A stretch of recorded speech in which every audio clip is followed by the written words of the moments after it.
Hi, everybody, and welcome to the Standing Tall podcast. I am here today with Corbin Trent. We're going to talk about a lot of politics, and we're going to talk about everything from local to federal, probably. So thanks for being here. I'm glad to be here. Thanks for having me. I'm excited. I've been really excited to be on your podcast. I was heard that you were launching it a while back, and I'm glad there's more voices out here. It's really exciting to see Tennessee voices that make sense because too many don't.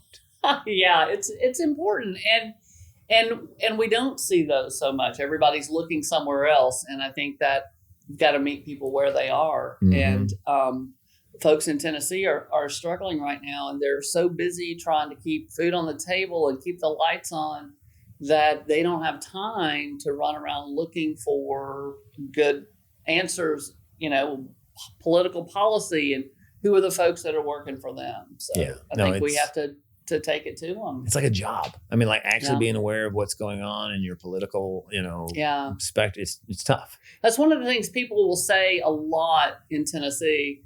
Why do people vote against their own interests? And I said, well, think about it. They're working 2 or 3 jobs. Mm-hmm. They're running their kids around.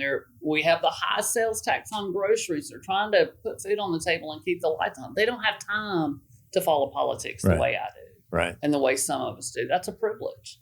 And so, those that need to really understand it the most are not getting it. I think a lot of people have sort of tuned out a little bit. They've decided that it doesn't matter how they vote or what they do, that there's a disconnect between their elected representatives and any kind of actual result in their community. Yeah, and it's true. I know. Yeah, I mean, it's not just accidental. It's an earned feeling. Yeah, it really is. I know that when I first got involved in politics, it was with the Barack Obama campaign. And I got really involved with that campaign. And I remember after he got elected, and probably within that first year, a colleague of mine at school, a teacher, came up to me and she goes, Gloria, I just want to tell you, I want to thank you. This is the first time something a president's done has ever affected my family. Right. And it was about student loan debt for her son. Yeah. She really is changing his life, because he kept going to school, because if he gets out of school, then he's got to start paying the loans, So he kept going to school, but he was able to get out of school because it took care of a lot of his loans. And that was when you first decided, I'm really interested in politics, was Obama. I didn't even know. I didn't know the Democratic Party or the Republican Party. I mean, I'd always voted. Yeah. I always voted Democratic. I knew my parents were on the other side. So you said, heck with that. I went to Colorado for a few years and teaching there, and the teachers that I worked with and were friends with were more politically active. And so when I came back to Knoxville, I decided 2 terms of Bush is enough. I probably should do something. Yeah. And so I got involved. I signed up on the website. Actually, I was waiting for the website because I kept hearing he was going to run. Yeah. And I kept waiting for the website to go live. And then in the first week of the website, I signed up to volunteer. Yeah. And I told friends I was doing it, like, oh, they'll never call you. But they did call me and said, hey, I said, I'm a teacher. You can have all my weekends and holidays. It was 2007. And I said, I have 2 weeks coming up at Christmas that you can have. Yeah. And they said, well, do you want to go to Iowa for the caucuses? No kidding. Yeah. And you went to the Iowa? I didn't know what a caucus was. Did you go? You actually in the room? You got to see all the divide, the whole deal? They called me 2 weeks before. Yeah. And said, we've got Iowa covered. Can you go to New Hampshire or South Carolina? Okay. I said, I'll go to either one. But I said, South Carolina is a lot easier. Yeah. And so they sent me to South Carolina. And so I went to South Carolina and ended up being in Spartanburg, South Carolina, and Greenville, and worked with Marshall Gans was there. He was at our location, and just all kinds of folks. So it was really, and then I just got trained by all the best organizers.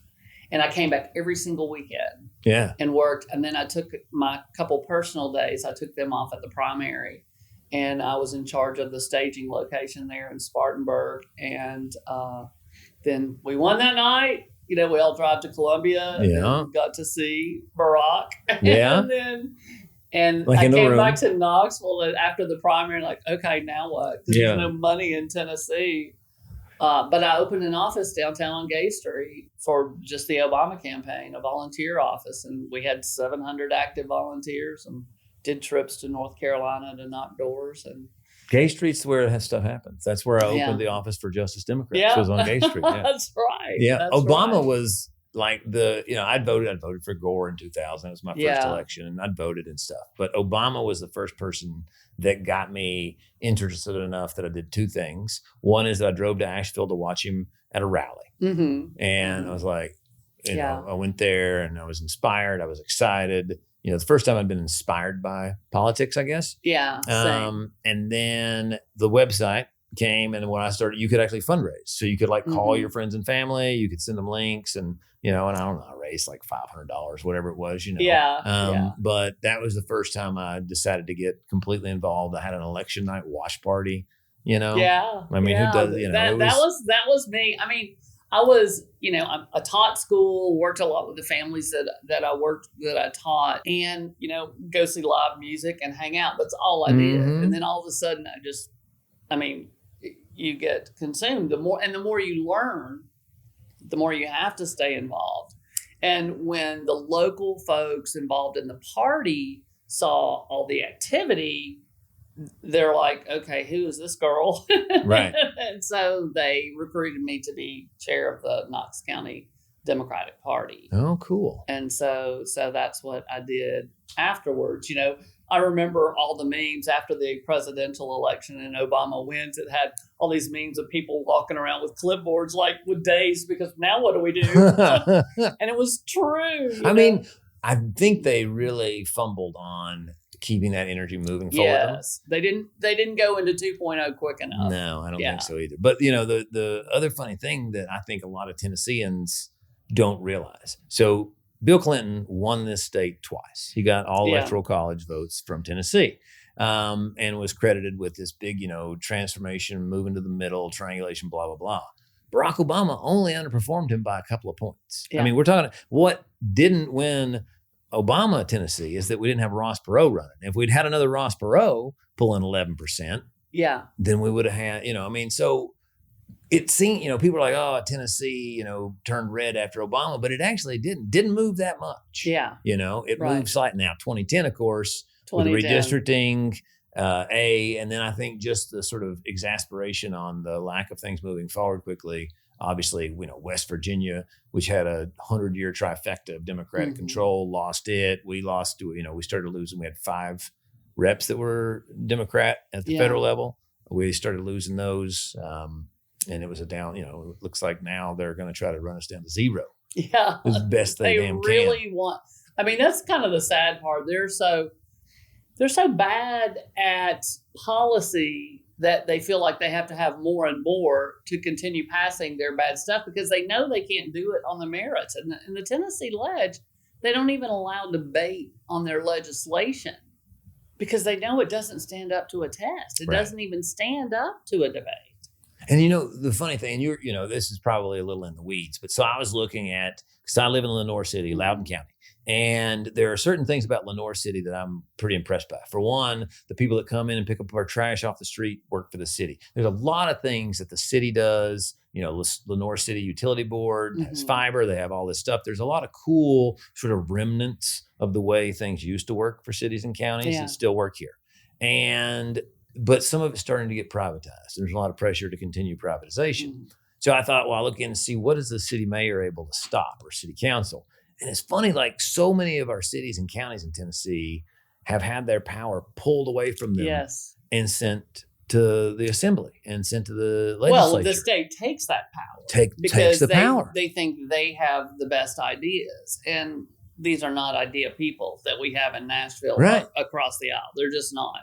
And they think that they can do everything better. They think that they can write laws about teaching and without consulting teachers. Right. They're writing laws and bills about medicine without consulting physicians. Right. They have really just decided that being elected, apparently you're anointed and know how to do every profession in the world. It's like and they staying can at do a it better. It's like sleeping at a Holiday Inn. You become an Yeah, expert instantly, right? You know? It's just nuts. But it's interesting that you talked about what cities do and everything. I have to bring up one of my favorite things was your little takedown of Scott Jennings the other day. I mean, a lot of people can take Scott Jennings down. He's not the sharpest knife in the drawer. He's not.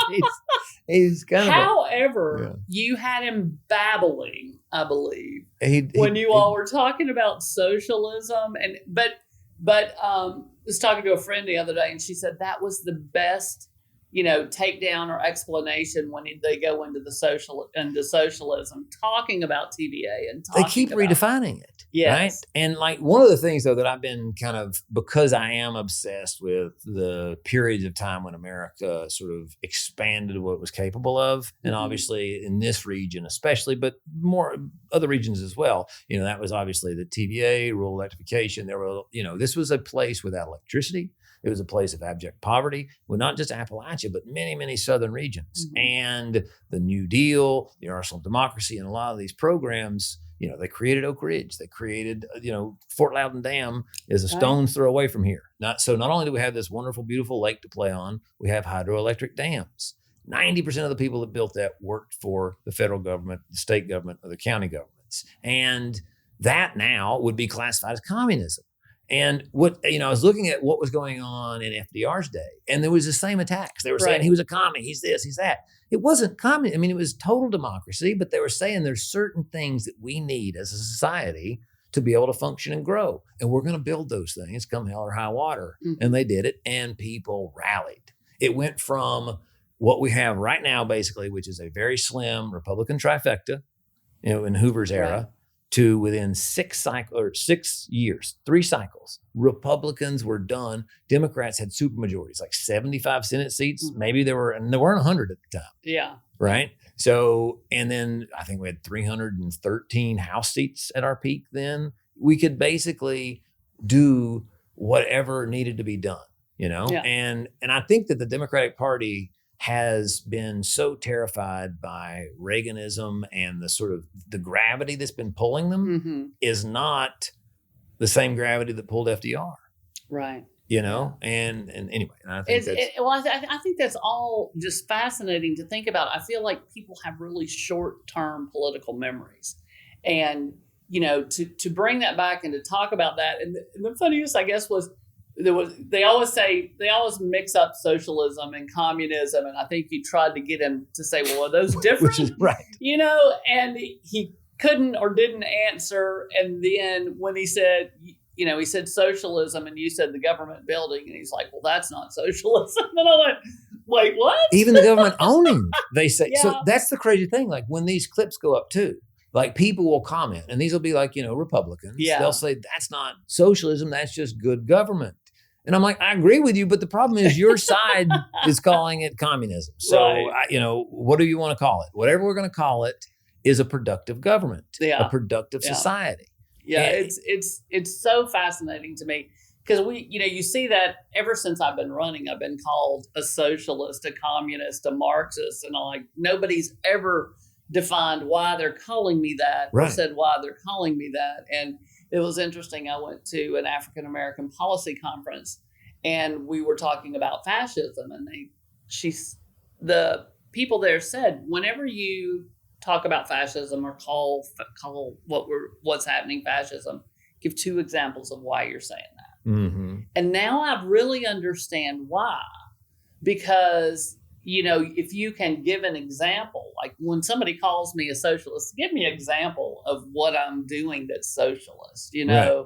And so now sometimes, even if they had something to back it up, it's become so meaningless, even to Republicans who were middle of the road or moderate, when they hear their friends calling something socialist or communist, they roll their eyes. They've overused. Really made it meaningless. They've been using it since Obama. Yeah. And there was, it didn't work then. People were, Yeah. I mean, he's still the most popular politician in America, and Bernie's right after him. So, I mean, it's obviously not working. And yet, that's why I think they went from socialist to communist. They're trying harder and harder. And then Marxist. That's even sounds Marxist. worse. I mean, I put this on my social. I'm a GED educated guy, right? So I didn't spend a lot of time in college reading Marx. It's not, I came to my political ideology through, I mean, basically growing up in East Tennessee and seeing the leftovers of what we could do. Right. But there's nobody that I've seen. I'm going to repeat basically a Bernie line here. There's no real politicians that are out there running on Marxism. Nobody's saying we need to seize everybody's private homes and private businesses.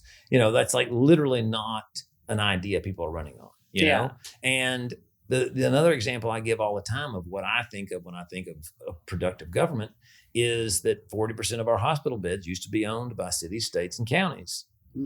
I was born in Morristown Hamlin Hospital, and you're going to not guess where it's located, but it's in Hamlin County in Morristown, in the city of Morristown. Never would have known. But, like that was run by a board at the county and city level. They were unified and they hired. And so the people that worked there worked for the county. They were, it was a county job and it was a good job. And it kept prices down for a variety of reasons. One is they can control the costs, and it was totally transparent. But two, they knew how much these things cost to do because they were doing them. Yeah. What does a quadruple bypass cost? I don't know. I have no idea. I haven't done any triple bypasses or quadruple bypasses. But if I had access to a community hospital that does them and I could see their, you would know exactly. I would know exactly, you know? Yeah. And I think that the power to negotiate, to understand pricing is one of the things that we've lost by giving up all this ability and capacity. Yeah. Anyway. Yeah. No, I think I could talk that's about it for true. days. So. Well, I know, and I'm glad that you can, and I'm glad that you're doing it. I think that one of the things I think is important is how we talk to people and how we communicate. And we've had conversations. We've had a lot of conversations, and you gave me the example one time of if we had the trifecta as Democrats, we had the House, we had the Senate, and we had the presidency. What will we do? Right. What would it look like? And I think that that's a really important point to think about, so that when we are talking to people, that is what we're getting across to them. This is what we want to do, And I think that sometimes we don't always do the best job. So what do you think? And just talking to Tennesseans, East Tennesseans, what are the things that we need to really impart to people to get them to understand how important it is to have the right people in office? I mean, for me, there's a couple of challenges between Democrats versus Republicans messaging. One is Republicans are running on the idea of government bad, government needs to be stopped. And there's a lot of evidence that government's not been able to produce in the last 50, 60 years, right? Yeah. So they've got sort of like history on their side because we've been getting extracted. It's not just the government didn't produce, the free market's not producing, right. People's incomes have declined. So we're having to restore faith into something that people basically have given up on. So that's one of our uphill challenges. But the problem with the Democratic Party message is they're not leaning into it hard enough. I wrote a piece called How to Sell a Tractor the other day. And, I've had many occasions to sell tractors. And I was selling a Massey Ferguson the other day. And I thought I needed 14.5 out of it, had a front end loader on it, a bunch of different stuff. But I didn't ask for 14.5. I asked for 19.50. Right. Mm-hmm. And then, we hemmed and hawed. Yeah. And I ended up getting 14 something or 15 something out of it. But Democrats, I think, often start their negotiations where they want to end up, mm-hmm. as opposed to way beyond where they want to end up, so they can negotiate their way to the actual success they want. Yeah. And so I think that's part of it. But I think, one of the things I'm reminded of often is when Donald Trump was running for the first time, and my daughter. So this is 15, 16. So 10 years ago, my daughter would have been 9. And then my other daughter would have been 3. They both could articulate Donald Trump's vision. Mm-hmm. Build a wall, put people in cages, kids, immigrants, get them out of here. They could articulate the vision, right? And they could not do that for the Democratic Party. They weren't able to really say in any way other than stop Trump. And that's been our message basically for the last 10 years. Stop Trump, stop Trump. But I think, unfortunately, the way you stop Trump is an alternative vision. You have to be able to paint a picture for people of what you want your community, your town, your city, your state, and your country to look like and how it's going to be different going forward. And I think that that's something that we've not come to terms with on what that's going to be. We want it to be, accessible healthcare. Well, what does that even mean? Like, I think you need to say, we want hospitals and maternity wards in every town, just like there's a post office. And it's not going to be able to be done if they've got to make money. Like if every single post office in this country had to make profit that would make Wall Street happy, we'd close most of them. Yeah. And then that's what they're leaning toward, and that's what they are trying to do. But, you talked about, hospitals and delivery rooms. We're in such a state right now where 50% of our state, we don't have an OBGYN and we don't have a place to deliver. And that's only getting worse since the Dobbs decision. Yes. And it means, in a state where we're already number one in maternal mortality, it means it's only going to get worse as we go, because now OBGYNs aren't coming to Tennessee to do the residency. That the percentage has dropped 21%. And usually 21% drop in OBGYNs since Dobbs. Wow. Coming to Tennessee for the residency. Out of what fear. we know about, no, not out of fear. You can't do it. You can't get the whole full practice. Okay. So if you were to come to Tennessee, you'd have to do part of it in Tennessee, but you'd have to go to another state that does abortion care and everything else in order to be certified. Right. So think about it. You're deciding where I want to do my residency. You're going to go somewhere where you can stay in one place the whole time. Yeah. And then with residents, more than 50% of residents stay where they did their residency. They fall in love with the place. And so, right? and that's, they meet people throughout their career. People ask them into their practice. Yeah. And so that's going to drop as well, and we're putting folks in danger by not having that access. And, losing all the hospitals because we didn't expand Medicaid. We've just put ourselves in a state. And if you look around the country, the stats that I've most recently seen is that 80% of American counties are in a healthcare desert. So that means, there's a certain criteria for determining that, but that'll be like, mental care, health, primary care. And then there's like one other criteria for it. And 80% of American counties are in one form or another. And then it's somewhere around 60% are in all three. So the fact is that our supply has been condensing. Like one of the things that you're describing, and we've seen it all over Tennessee too, is that they'll close different maternity wards and bring them into higher density population areas, right? So then people are driving an hour to have a baby. Right. They're driving 45 minutes for dialysis 3 times a week, right? Mm-hmm. Because they're setting this up for efficiency's sake, not for the community's sake. Right. And then you're forcing 10-year-old girls to carry a pregnancy when they're raped, and they may be an hour and a half from an OBGYN or a delivery room. 10-year-old girls. Yes. Forcing them, and I think, and people aren't really, processing the cost of that, right? No.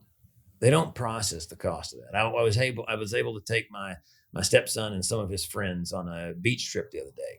And so there were 6 of us there, and some of them, there's this, they're actually politically minded and thinking about society. And that's very exciting and interesting. And there was a couple of them that were like extremely pro-life. I mean, to the point of like, there is no exception. It's a life, instantly it's a life. Right. And so I was trying to sleep. It's 3 a.m. I hear the argument and I fought the urge to go out there and join 3 a.m. They're arguing about that. At 3 a.m. These kids are in there debating abortion. Right. And so like, I tried to fight the urge. I would get up too. I did. I had to. I had no choice. I'm like, I'm joining this one.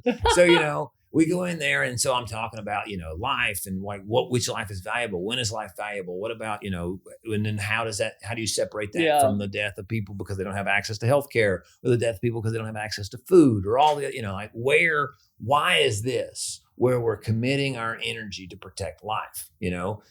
There's a lot of people that understand that there should be limits. Like in Europe, I think some of the limits are 20 weeks, 24 weeks, whatever. You can agree that if a fetus is viable outside of the womb, we ought not be, doing abortions on that. But like kids that have been raped or incest, people like, or even just somebody whose life is going to be destroyed by having a child. Like it doesn't even, to just seed that ground. And I'll tell you one real quick anecdote. When I worked on the Hill, we were working on removing Hyde language out of any legislation because this was a democratically controlled House. Right. And they were writing the language in before they sent it to the Republican controlled Senate.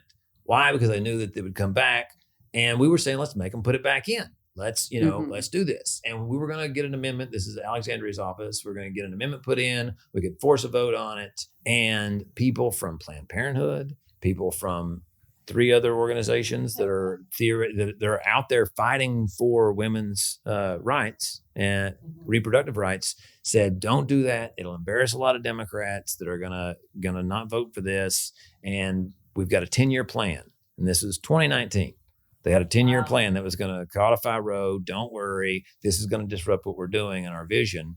And we ended up balking. We didn't do it. And their 10-year plan, spoiler alert, did not work out. Right? It didn't work out. So the reason I tell that anecdote is because I think a lot of times we're terrified of voicing our opinions, showing where we stand. I mean, in East End, like I talk to people that live across the bridge there, that are Democrats that won't put yard signs in their neighborhood because they're afraid their neighbors are going to like give them a hard time. Why can't we be ourselves? Yeah. Exactly. That way people don't feel like blue dots. Yeah, because somebody is demonized, the other side so much. It's really outrageous. It is truly outrageous. But I think a lot of people may not know that here you are, born in Morristown, and worked with Alexandria with AOC.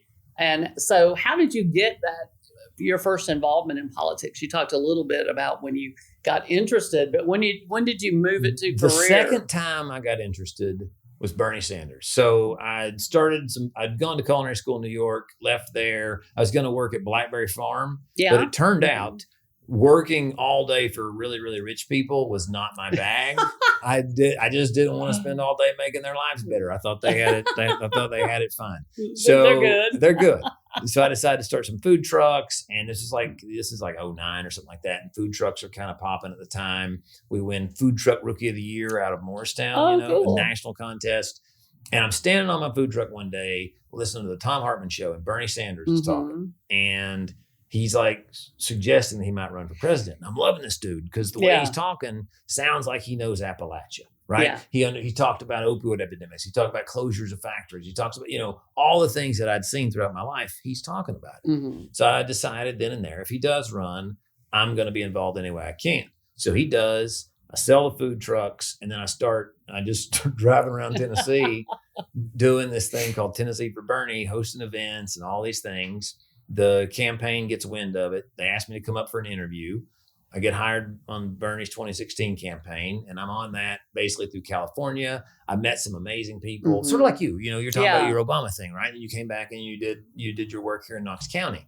But I met folks that we started a group called Brand New Congress, which was trying to recruit and run candidates for office. I remember that. AOC was one of them. Cory Bush, Jamal Bowman, and there was a bunch of them, and then that turned into Justice Democrats. And then we'd recruited all these people, but only one of them won. And it turned out that one that won, though, was an important one. It was AOC. And so I stayed on as her communications director through her campaign. I was a communications director on the Hill. So I worked for like 2 or 3 years. I got to work on Bernie's second run. So I got to work for Bernie twice, AOC twice, and then also in her PAC. And so like this journey just took me and what's interesting is, I'm going all over the country. I'm going Hawaii, I'm going California, Colorado, North Carolina, New York, New Mexico, Washington State, like Texas, all over Kansas, Oklahoma. And I'm talking to people and I'm listening to people, and so much of it you could hear here.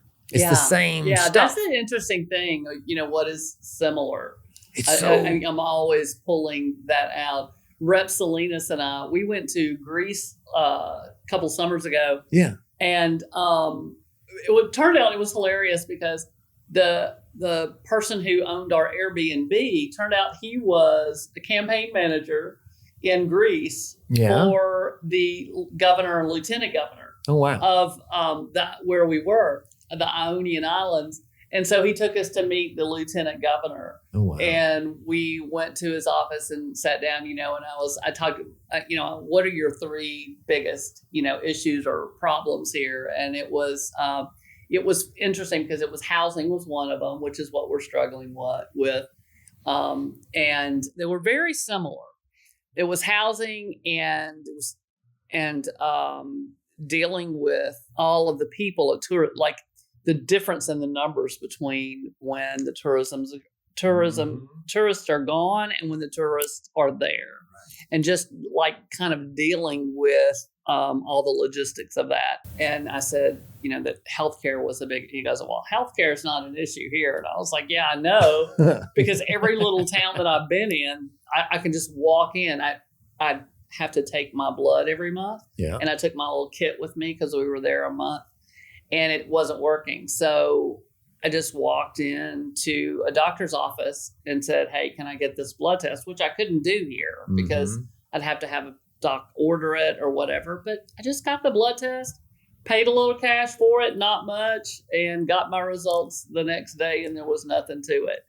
And I just thought, wow, amazing. Yeah. But he goes, but it'd be nice to say, oh, healthcare is not a worry. We've got that down. And I think, the thing is we're on track to spend $72 trillion as a nation between last year and 2020 or 2034. $72 trillion. It's crazy. A massive, it's like an unimaginable. Yeah, I can't even. It's like unfathomable how much money that is. And along the way, though, we're still, yes, we're 50th in the nation for a lot of things, but the nation as a whole ain't doing that good competitively speaking. Yeah. Right? We're having infant mortality, maternal mortality, life expectancy. Education. Right, even health, all of those. We're not in the top. We're not running the board. We should be. And we should be, because it's not just, one of the things that I end up on the other side of with a lot of, especially progressives that I work with, is they think we need to spend more money. And I keep saying it's not just about spending money. You can't buy your way out of a broken process.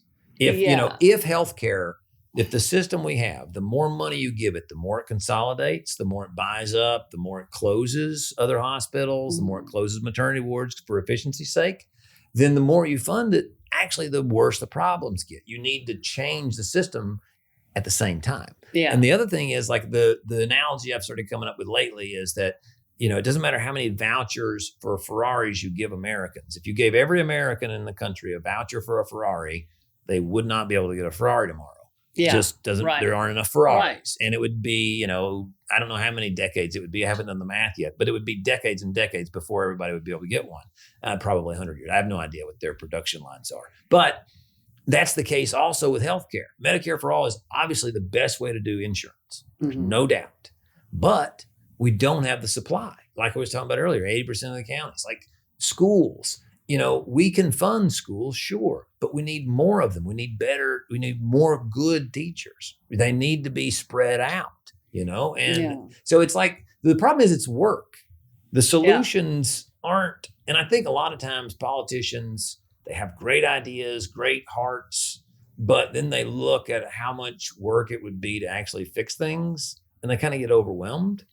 Yeah. And they're just like, can we not just pass a bill that like helps somebody get a house? Like, It is work. And I feel like part of that thing that I talked about earlier, not having that memory, I'm like, do you all forget even just 10 years ago or 15 years ago, the way we solved a problem was sit down at a table and write a policy that solves the problem. But now,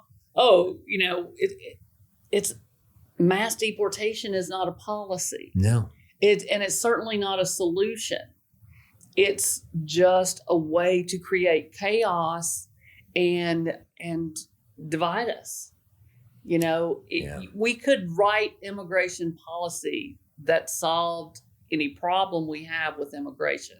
That's the way we used to solve problems. Right. And instead, these people are bad. We've got to we've got to send them back and deport them.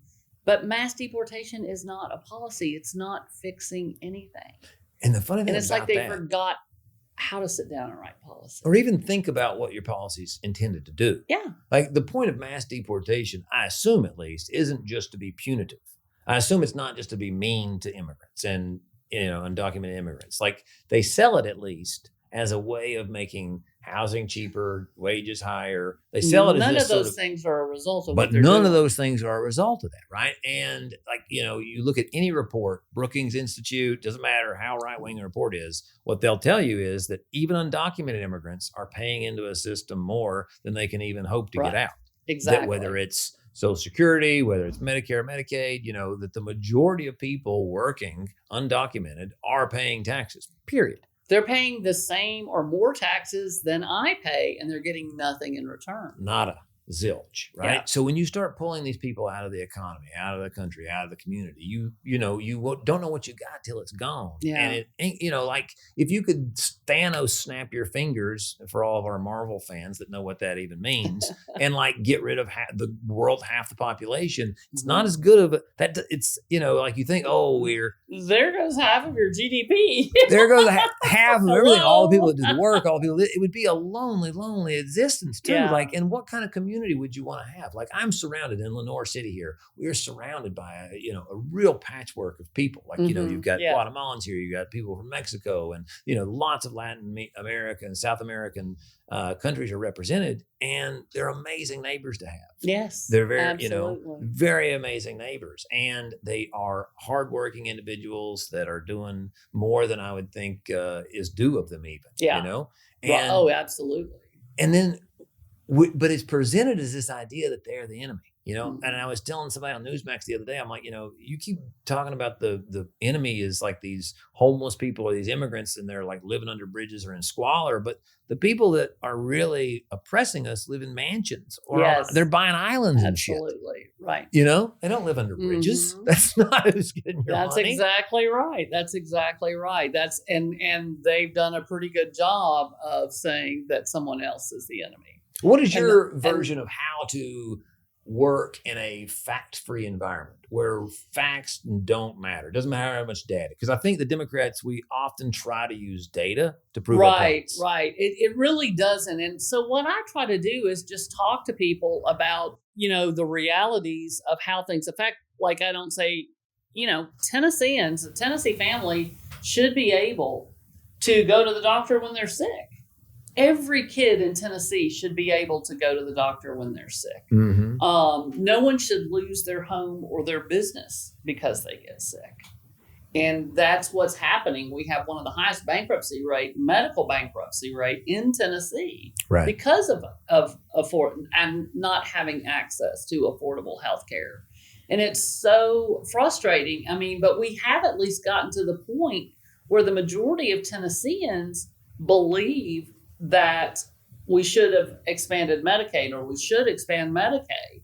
I have friends who are Republicans who will say to me, it's a no-brainer. Right.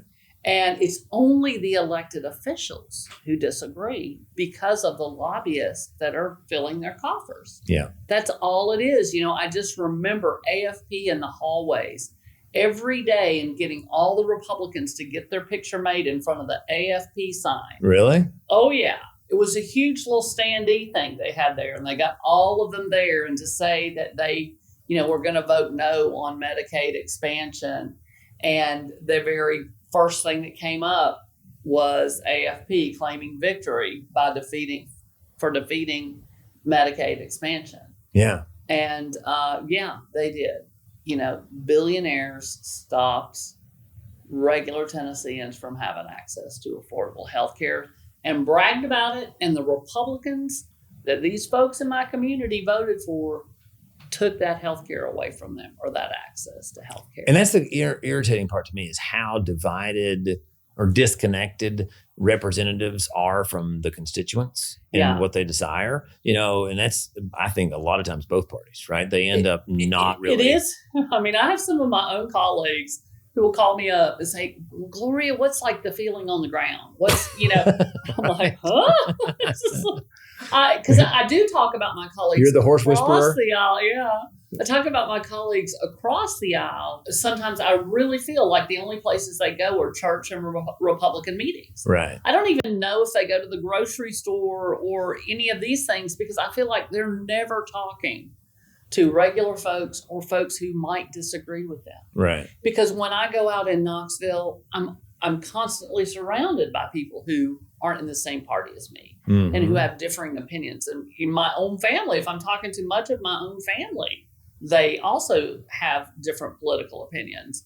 And so I don't ever go through a day where I'm not listening to people on both sides of the aisle. Don't you find that useful though? Like in honing your own thoughts and honing your own. Absolutely. I think you should never stop listening to what someone who disagrees with you says. I think that you can learn a lot, even if it's learning where maybe they have some gaps in knowledge and some knowledge that would benefit them sometimes. Yeah.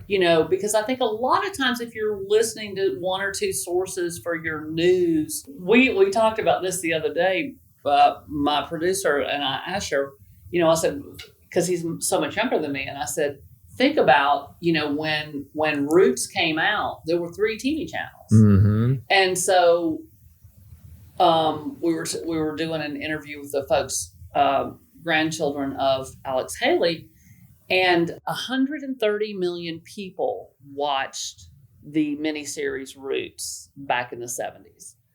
And there were only 210 million Americans. Wow.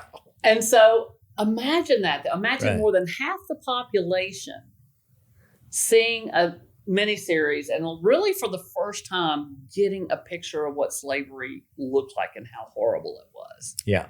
But that could never happen today because there's a million channels and people are getting their TV from it. But, that educated. And so then we took it, we extrapolated that to, there were 3 news channels. Yeah. There was your national news at night and your local news at night and in the morning. And everybody was getting the same news. Right.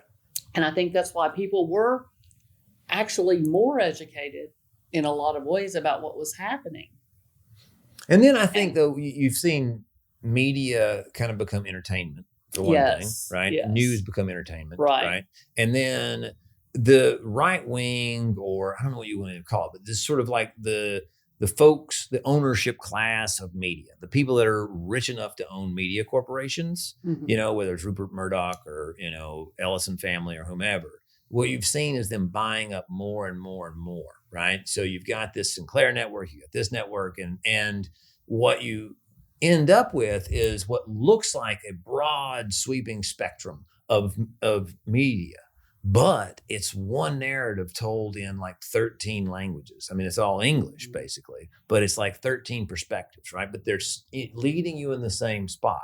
And one of the things that's been so hard, I think, to communicate any alternative ideas that are sort of a coherent vision in the same way is that there's still like people that are trying to be like straight news. Yeah. In a world where it's hard to be straight news because the facts really do not lend themselves towards being what they consider both sides. You can't be like, if you've got a president that is obviously doing things that are illegal and corrupt as a president, and your goal is to, tell both sides, how do you do that? Yeah. Yeah. There's really one side. There's only one side. This is illegal, right? This is like, that's against the law. It's against the law to enrich yourself with Bitcoin and cryptocurrencies. And yes, he scammed people when he sold Trump coin. And, so like, and no, the reflecting pool, God, why ever he's obsessed with that, I don't know, was not, it was shoddy work. Yeah. Even Janina, what is her name? Perot. Janine Pirro. Pirro. Yeah. Yes. I wish I followed Fox more, but yeah. Even she's like, oh, sorry. Yeah, no, it's ridiculous. But, to imagine that more than half the country watched that. And I recalled for me, my family sat down together every night and watched it, Did you? And that just, absolutely. And so that's how I remembered it. I started calling other friends to ask, is this what you did? I called a friend in rural Virginia who is probably 6 years younger than me, because I wanted to see what his experience. Same thing. He said, yeah, we all sat down, every one of us, and watched it every night. And so and be true with the fireside chats too, with the radio address, right? Mm-hmm. the limited source of entertainment, information, so on and so forth, gave people the ability to communicate to a much larger portion. And the thing that when you say the fireside chat, the thing about the fireside chat, after the fireside chat was over, you didn't have a bunch of pundits telling you what you just heard, or you know. And so with my mom, I used to get so frustrated. My Republican mother watched Fox News. And so I was just like, Lord, if she would just watch Barack Obama's speech and then turn off the television. Right. And not listen to what they said about it. And just process she it herself. She would love that man. Right. And so, I think about that. And I used to say to her, Mom, do you remember Walter Cronkite giving the news? And she would say, well, yes, of course. I said, he sat at his desk, he looked into the camera, and he read his news. And I said, he didn't roll his eyes when he said it. Right. He didn't, because we were sitting there watching Fox. And I'm like, Mom, this isn't news. They're rolling their eyes. They're laughing. Right. This is not acceptable. And she would sort of have a moment of, oh, yeah, but still, it's like, it was almost like, I guess, when you're 80 and you're watching TV and they're all sitting on the couch and it's like, this is your group that you're talking with or something. But it's just like, memories are short, people used to sit there and give you the news and you decided what you thought about it instead of 4 dingbats on a couch telling you what you should think about it. And I think there's a little bit of hope in that. You're seeing more independent media catch traction. I mean, for me, at least, this race in Michigan with Abdul Said winning, with Donovan McKinney, who was a Just Democrat that won in Michigan 13, Will Lawrence got the nomination in Michigan 7. He's going to be going up in, it's a swing district, right? But there was so much money that was going into those races to really swing people's opinion. And through, I think, independent media, through good campaigning, and then through just the ability to break through that wall of noise, you were able to come out with a different conclusion than would have been obvious, what people would have thought would happen. I mean, the polling led us to believe there was going to be a landslide. That's the pollsters that messed that up, not, but still, I think winning against that kind of money and that kind of attack shows that there is some hope that people are going to be able to still pull kernels of truth out of a river of lies. Yeah, no, it's very hopeful to see what $70 million of AIPAC money spent in Michigan, and people power beat that financial power. Yes. And you think it actually started like hurting them to spend so much money? Well, I wondered about that because they spent so much money in one of my races. It's like, I don't even know how you can spend that much money in Knox County. And so it's almost like I would be so embarrassed if I spent, and the money that came in, not from the candidate, but from all the other PACs and things. Yeah. $700,000. The chair of the Tennessee Democratic Party at the time said, we spent congressional level dollars against you, Gloria. Right. And I was like, well, good. I'm glad you spent it. And you were what? Still standing tall, weren't you? Yeah. So, at that point, they did beat me by 150 votes. Oh, is that the time you lost? Yeah. Okay. Yeah. So that did get me, but not for long. Yeah. Damn it. Yeah. But it's, it is, I think that you do look ridiculous at some point, and the money that we're spending is really ridiculous. I mean, I'm for publicly funded elections. I really would like to see billionaires get out of politics. I would too. But I told somebody the other day, I do believe this. I do believe this, that getting money out of politics is going to be an expensive task. Yeah, it is going to cost lot of money. It's going to cost a lot of money to get the money out, because unfortunately that's the thing that is fun, that is, even if we don't do the AIPAC dump, right, which I think is not going to be useful anyway, you still, like, some of these races are going to, a congressional race needs $1 million or $2 million. I mean, it's just the way it is. It's the way it is, right? And it's unfortunate, and it makes things difficult. But I think I'm still seeing good people get involved. And so I feel it's just like you've got to cut through the noise and figure out who those people are. And I think that we are starting to see some of that. I think so too. And folks are doing that. So I'm feeling good about that.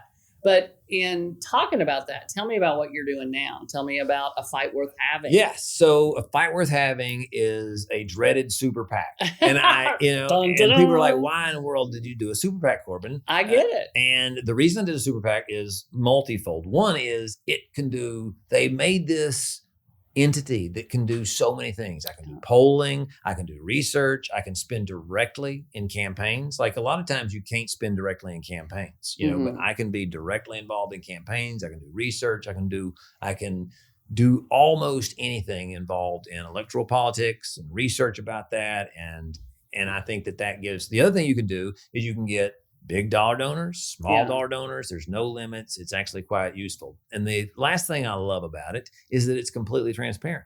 All of my donors are public. All of my spending is public. People can see I'm paying myself $60,000 a year. It's right in my report. People can see this is what I'm spending on polling, or this is what I'm spending on this. And I like that transparency. A lot of times the way it's done is you'll have a PAC, and then you'll have companies, or you might even run the company. And then you'll pay yourself there, and then it ends up just looking. That's the structure, right? And it's legal, and it's even the traditional way to do it. But it does look funny.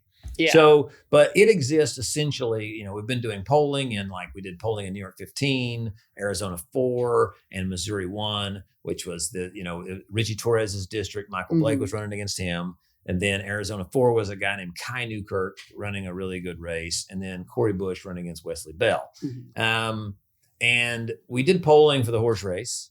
And we saw that there were some paths for some people and there weren't for others. But then the other thing we were doing is trying to find out what voters are feeling in those races. Yes. So I was asking them more in-depth questions, because I found that a lot of the polling that says Democrats think the party's moving too far left. Well, what does that mean? Right. They don't define too far left on what ever. Right. Too far left on this issue, that issue, all, economic, social, some mixture of both. And there's this lack of curiosity to understand what that even means. So you get these names bandied about like liberal, progressive, moderate, centrist, and they basically have no meaning. Yeah. Sort of like you were saying earlier, if you're going to call somebody a fascist, then you say, because they did National Presidential Memorandum number 7 that gives them the power to use the state security apparatuses to spy on people domestically because they're not pro-American enough. That's fascist. Yeah. Period. Right? Right. That's what that's, so I think if we're going to say that the Democratic Party wants us to be more centrist, then we should be able to say what that means. Yeah. And if you can't, stop saying it. So, and then we're backing candidates. We're spending money in some races.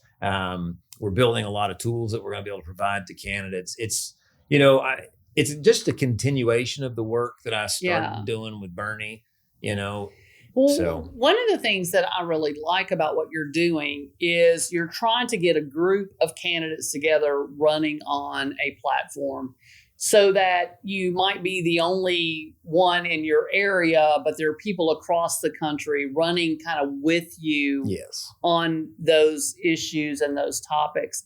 And I think that that's important. It's certainly appealing as a candidate who's run before and you feel like I'm alone out here. Right. And it's good to feel like you have a team. There was a year, it was 2018, I think, in Tennessee, where we got a ton of women to run.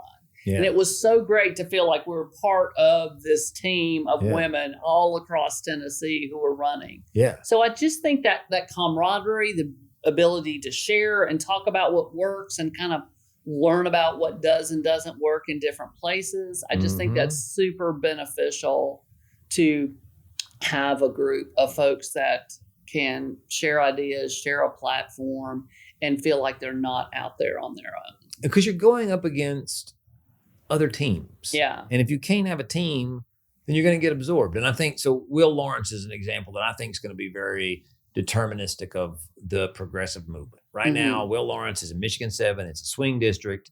And if the progressive movement doesn't come up for him, right, if they don't support him financially, help him win this race, then probably the D-Trip will. Right. Yeah. And if the DCCC and Hakeem Jeffries and people like that come to help him win, then that's going to be his base. That's going to be who his supporters are. Right. And that's going to be the team that he ended up becoming part of, which I think is antithetical to what he wants to do. Mm-hmm. But that was who was there for him, right? And so I think that's the other part of what I think a fight worth having is going to be good at, is helping people funnel their energy to show that there is a different way to be a Democrat. That it's not, I mean, Alexandria. And you talk about building things, right? 100%. Yeah. I mean, that's, I think that I talk about the analogy I use, and people think this is hyperbolic, but it's I think it's descriptive, is that people think that food comes from grocery stores.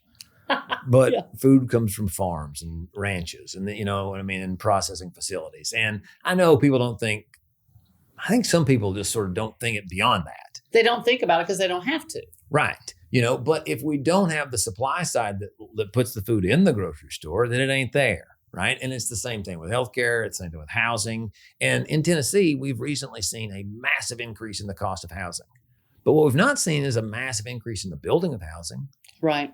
The market isn't responding like you would think a market would respond, right? You would think prices have doubled in some places here, gone up by 30 and 40% in others, that the market would say, well, I'm going to become a builder. I'm just going to start building houses left and right. It's not what's happening. So we talk about that. We talk about the barriers. We do a lot of research. And the idea is to be supportive of these candidates, make them feel not alone. And if they've got tough decisions to make, like one of the things that I'm pushing on is, should the next speaker be a better communicator than Hakeem Jeffries? Is it important that you have a leader for your party that can rally the troops? And I think it is. Yes. I think it's as important as being a good, knowledgeable legislator. Right. Right. I think fighting Trump and fighting fascism and fighting these things is more than just, letters. Or strongly worded letters. It's more than that. It's even more than just, I think procedural moves and stuff. Right. It's you got to beat these people in the streets, in the heart and minds of Americans. And you've got to excite people while you're doing it. Have to do it. Absolutely. Because that's how you get people to go and vote. And vote for the things that you care about. Yeah. So we're excited about it. Absolutely. Well, I'm so glad you're out there. I'm so glad you're doing it. I'm so glad you're in East Tennessee. I'm so glad. But you've said this. There's more and more of us than we think, aren't there? Oh, yes. Yes. Yes. Absolutely. Well, so in those terms, thinking about it in those terms these days, what gives you hope? I think one of the things that's recently and ironically given me hope is starting to do more social media. Yeah. And then seeing how many Tennesseans, Appalachians, and people that I would think of as, my neighbors. Are in agreement and are like, yes, thank you, or whatever. Right. I think that's been a very hopeful thing. I think seeing a lot of these victories in primaries across the country is a hopeful thing. And I think seeing a rebirth of a Democratic Party that my papa described. Yeah. I grew up listening to these stories of what the Democratic Party was. Yeah. Yeah. And I'm starting to see glimmers of hope that maybe that party can be reborn, and recover itself from Reaganism.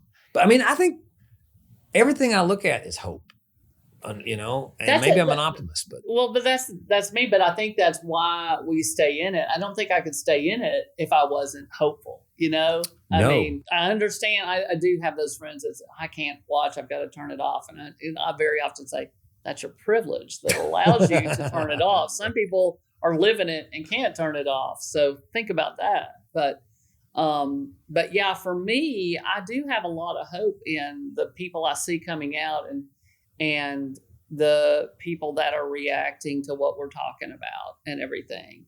And of course, it is hopeful. The turnout we've seen, I've heard all across the state, turnout is more for voting than it normally is. And so we've got a long way to go there, but we are seeing more voter turnout. I'll tell you, the last thing I will say that's really inspiring me and making me hopeful for the future is that if we get the Democratic Party back to anywhere close to where it was popularity-wise, 60s, 70s, even the 90s, these Republicans have gerrymandered so aggressively that they're F-bombed. Yeah. I don't know if I'm allowed to say that. You are allowed to say it. They're fucked. Yeah. Yeah, they are. Because they've drawn these districts that are so close. They've taken they've gotten so aggressive that they're they would be in for hurting if we come back as a party as the national brand Right. that is not an albatross. By taking the Cooper seat in Nashville and then taking the Cohen seat, they think in Maybe. Memphis. Yeah. They've created 6 potentials. Right. And I don't think that they realize that. I mean, we're just a few cycles away from having all 6 of those. I think they're high on their own supply, as they say. They definitely are. You know? They've created some problem. You know, this hating government and distrust of government is ultimately going to work against them. Mm-hmm. You know, and so it's kind of interesting that they're what appears like, you know, boldness. I mean, they're just like a bull in a china shop, and they're tearing everything down, but it's going to come back on them as well. You know, I'm looking forward to that. And, you know, I know we can talk forever, but one thing. So Tim Burchett, I interviewed him a few months ago, right? Okay. Now the funny thing about Burchett, and I used to despise it when people would say, you know, I can't stand their politics, but they're, you know, affable people.